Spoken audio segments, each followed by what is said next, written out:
如果时间是一条公路，我们沿途舍弃的和最终留下的，究竟哪个比较重要？1000年前，冰岛人将北欧众神抛入瀑布，换取国家和平。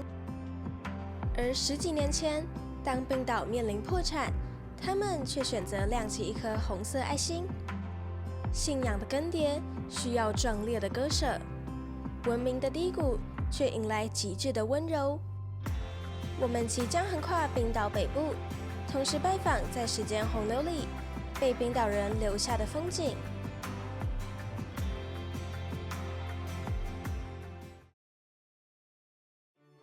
一早告别米湖，我们准备造访钻石圈的众神瀑布，拜访冰岛第2大城阿克雷里，再沿着1号公路一路向西，横越冰岛北部。出发前做过功课，众神瀑布有东岸和西岸停车场。东岸最大的优点是可以从不同高度欣赏气势磅礴的马蹄形瀑布，而商店、餐厅、洗手间也集中在这一侧。我们选择转进844号公路，将车停在东岸停车场。人还在车上，就能远远看见众神瀑布。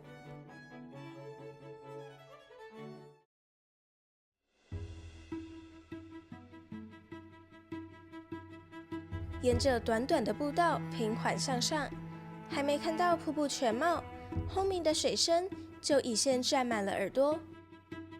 站在高处的观景台往下望，众神瀑布呈现完美的马蹄形，宽度约30公尺，高低落差12公尺。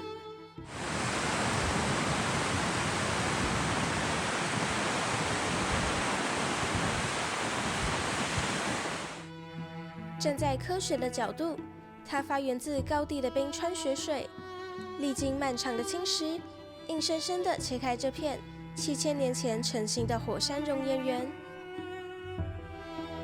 那么，为什么这里叫众神瀑布呢？因为这里其实是一座众神之墓。西元1000年左右，冰岛面临宗教分裂的内战边缘，当时的议长做了一个艰难的决定，提议将基督教定为国教。他亲手将北欧众神木雕全都扔进这座瀑布，回程可从低视角观赏瀑布。站在这里，我听不见众神的悲鸣，只有不间断的轰隆隆水声。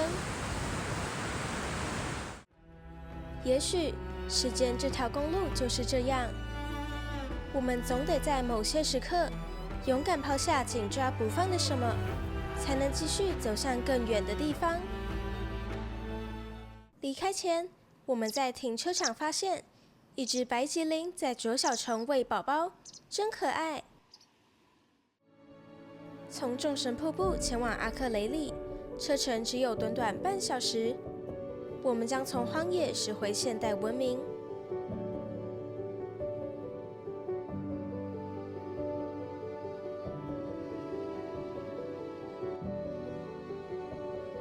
我们从高处眺望这座冰岛第2大城，但最抢眼的是港口那艘挪威邮轮。巨大的邮轮配上密集的房屋，形成一种强烈的对比。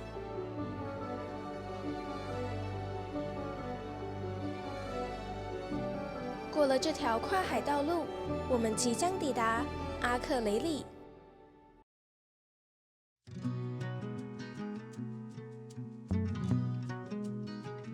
这里被称为冰岛北部之都，距离北极圈只有100公里，但这里的人口其实不到2万人，整座城市散发着从容的气息。我们顺着山坡路往上开，右手边出现一条依山而建的彩虹路，色彩缤纷的地砖象征对多元包容与平权的支持。我们首先抵达最具代表性的地标阿克雷里大教堂。这天正好遇上丧礼仪式，所以不能参观。教堂完工于1940年，拥有2座对称的塔楼，融合几何线条，灵感来自冰岛的火山玄武岩。教堂矗立于小山坡上，可以俯瞰市区和峡湾。走下教堂阶梯的十字路口，就是最热闹的购物街。街口有座爱心打卡点。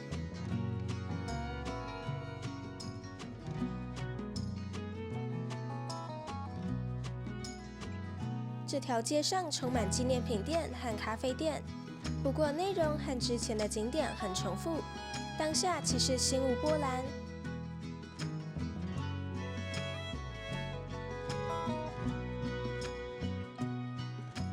倒是转角这间冰岛连锁书店 Penning Amundsen 让我们再度眼睛一亮。不过等等再回来挖宝，我们要先去看一个特别的爱心。时间回到2008年，当时冰岛面临破产危机，阿克雷里政府为了帮大家打气，直接把红灯换成了爱心。接着我们把时间留给书店，书店里还有附设咖啡店 Coffee List。原本只打算随便逛逛，谁知道却变成走不出去的黑洞。这间分店比雷克雅维克的还好逛耶！我们还在这里买到想要寄回家的明信片。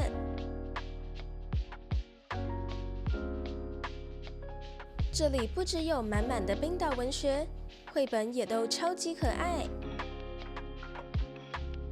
这本《On Time and Water》中译本名称是《在冰川消失之前》，这是我们全家都完读的行前选书。另一本《How Iceland Changed the World》是妈妈推荐给大家的书单。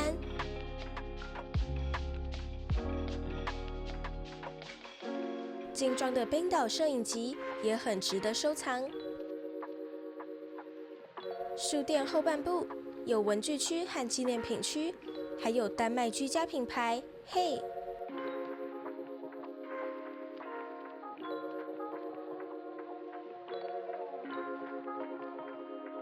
没想到书店竟然还有2楼，结果楼上根本像在逛北欧橱窗的门市。主要展示 Vitra 旗下众多设计品牌的经典之作，例如有野口勇咖啡桌、Artec 灯具、EM's Lounge Chair， 还有可爱的 EM's 大象椅。下楼后，不太饿的我们决定在 Coffee List 吃轻食当午餐。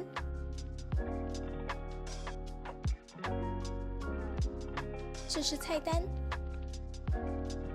我和爸爸都吃火腿 cheese 烤酸种面包，妈妈吃洛梨 cream cheese 吐司和一杯 flat white 咖啡。食物没有特别印象深刻，但咖啡香气配上 hygge 氛围，让我觉得特别放松。午餐后，我们到附近的小猪超市快速采买晚餐食材。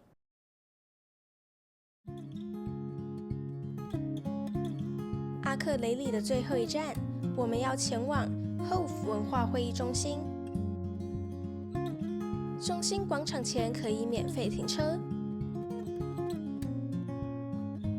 Hof 建筑呈现圆柱结构，以清水模为基座，外观的垂直线条，灵感则来自冰岛的玄武岩柱。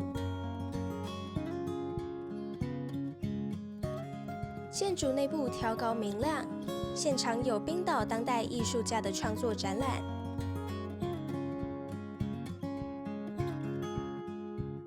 而最显眼的作品是冰岛视觉艺术家以回收木材打造，冰岛首位参与投票的女性。这里同时也是游客服务中心，有提供纸本旅游资讯 ，B1 还有免费洗手间。然后我们又不小心逛了精美的选物店，陶烧的冰岛羊蛮有特色的。这些木鸟好适合当圣诞树吊饰。驶离阿克雷里前，会经过 Viking Beer 酿酒厂，有些人会和巨型啤酒罐拍照。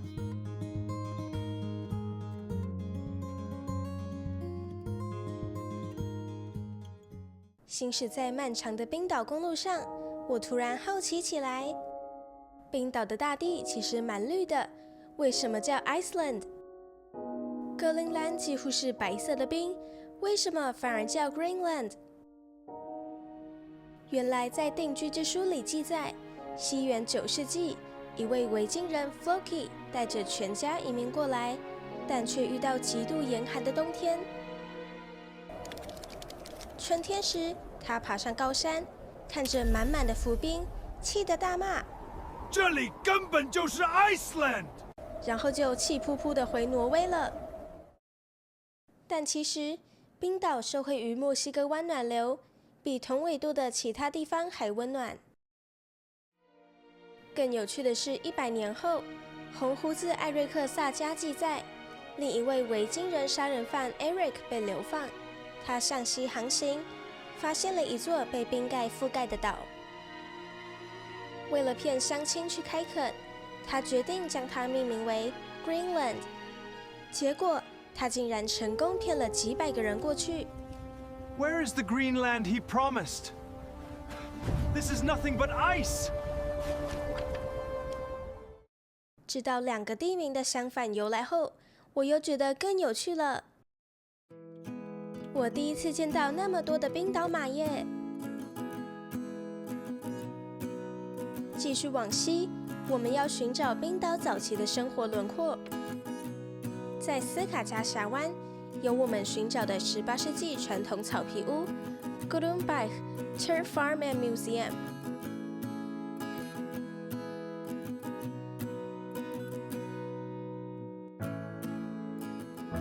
入口外有免费洗手间。18到19世纪的冰岛人会利用草皮与木材兼顾保暖与防风，但这天却刚好遇到整修，只能参观博物馆。我们就学其他游客，只在外面拍拍草皮屋。草皮屋隔壁的小教堂没有开放，走近看才发现是座墓园。接下来要前往不远处的瓦尔马德利教堂，它是冰岛最小的教堂，也是保存最完好的草皮教堂之一。教堂建于12世纪，但现在的样貌可追溯到1834年。它以木框架为结构，外墙和屋顶覆盖着草皮，并于1936年被国家博物馆买下修复。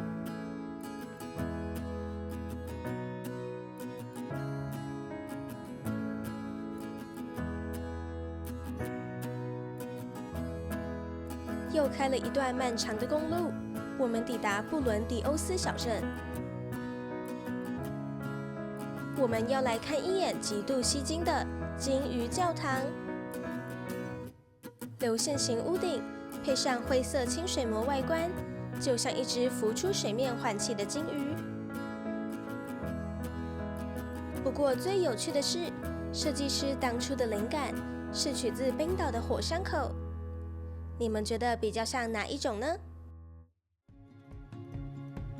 看完金鱼教堂，我们躲到一旁的 Nestea 便利商店取暖，还买了现煎羊肉热狗堡当下午茶。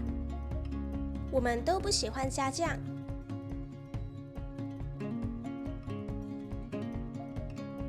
很多游客在横跨北部时，为了赶行程，都会一路狂飙到冰岛西部的斯奈山半岛过夜，但我们不想一路拉车，所以选择落脚在冷门的沿途小镇华姆斯堂吉。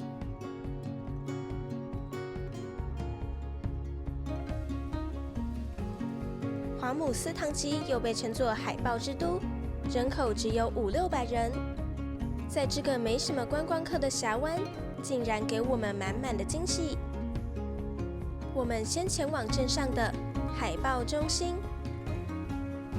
据说建筑前方的海上很容易见到海豹，可惜观察了一阵子都没看到。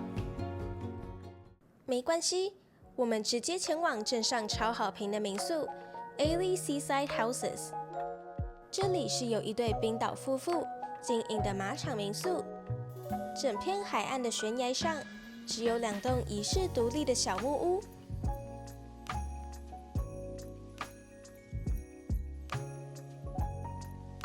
推开门，迎接我们的是北欧木质风的双卧室小公寓。室内充满原木的香气，墙上挂着有灵性的冰岛马照片。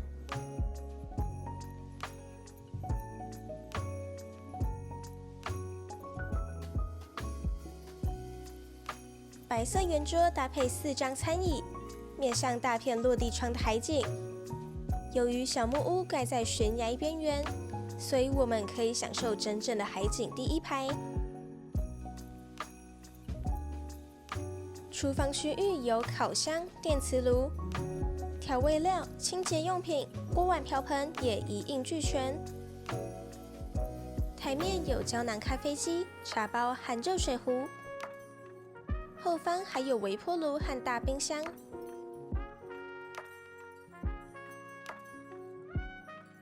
主卧布置的简约舒适，拥有双面窗的自然采光。另一间是温馨的单人房，我晚上就睡这里啦。浴室也整理得干净利落，淋浴间是彻底的干湿分离。房内甚至还提供专业的望远镜，因为这个季节海豹几乎会天天出现。说时迟，那时快，爸爸竟然立刻在正前方发现一只探头探脑的海豹。可惜手机录得不够远，但望远镜看得很清楚哦。再来看看我们超大的户外露台。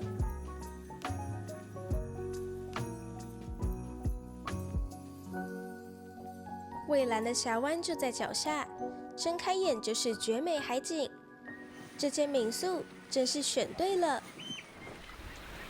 除了海豹头，海岸边也可以赏水鸟。我们发现了树枝立痕，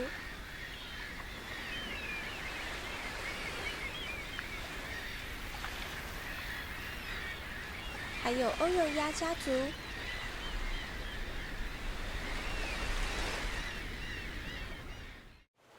在一个转头，面向港口的裸露岩石上，竟然横躺着2只海豹。海豹一边做日光浴，一边把自己凹成香蕉状。看起来虽然有点搞笑，但这是为了调节体温与放松休息。